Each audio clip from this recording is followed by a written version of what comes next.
Короче, еще раз здравствуйте. Сделал я прикормку, получилось целое ведро, блядь.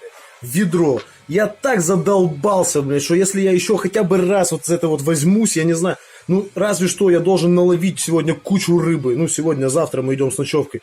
Если нет, я еще никогда больше не возьмусь за вот это вот приготовление. Хотя пахнет приятно, все получилось. Но, блин, Роман Викторович, кто у нас повар, блин? Давай, твое это дело, не мое это дело, блин. Короче, не успеваю катастрофически, поэтому видос опять короткий, ни о чем. Все, через 10 минут мы должны заехать, я еще не собрался ни хрена. Ну, по крайней мере, прикормки хватит на всех. Все, короче, блин.